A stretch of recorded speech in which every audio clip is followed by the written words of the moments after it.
పరిశుద్ధమైన ఘననామమునకు మహిమ కలుగునుగాక. అందరికీ వెరీ గుడ్ మార్నింగ్. నిన్నటి దినమంతా మీరు ఎలాగున్నారు? బాగున్నారా? మీరు బాగున్నారని నేను తలంచుచున్నాను. మరొక దినానికి దేవుడు మనల్ని నడిపించాడు. ఈరోజు అద్భుతమైన దినము, దేవుడు మనల్ని దర్శించే రోజు.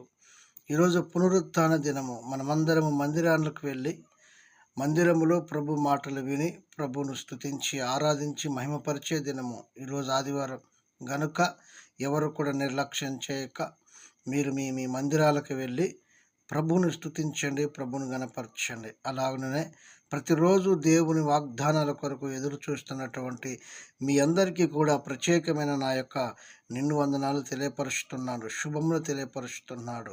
దేవుడు మిమ్మల్ని దీవించునుగాక. మరి ఈరోజు వర్తమానం అనగా వాగ్దానాన్ని మనం చదువుకొని ముందుకు వెళ్దాం. రోమపత్రిక 12వ అధ్యాయము 2వ వచనం మనం చూసినట్టయితే, మీరు లోక మర్యాదను చొప్పున నడవక అనుసరింపక మరి ఉత్తమమును అనుకూలమును పరిపూర్ణమై ఉన్నటువంటి దేవుని చిత్తం ఏదో పరీక్షించి తెలుసుకొనుడి. మనసు మారి నూతన మొగుట వలన మీరు రూపాంతరము పొందుదురు.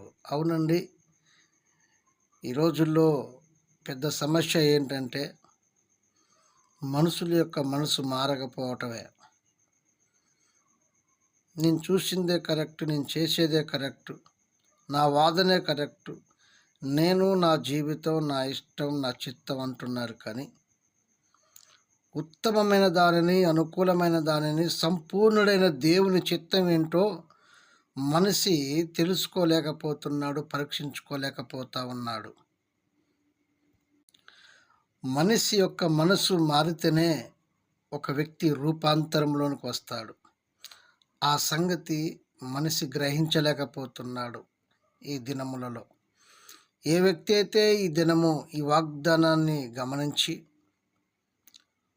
ఉత్తముడు మంచివాడు మన దేవుడు, ప్రతి వ్యక్తి పట్ల ఆయన చిత్తాన్ని చేస్తాడు అని ఒక వ్యక్తి నిజంగా గ్రహిస్తే దేవుడు వారి కొరకు గొప్ప బహుమతులు ఈ దినము ఉదయకాల సమయంలో ఆయన ఉంచి ఉన్నాడు మన అందరి కొరకు.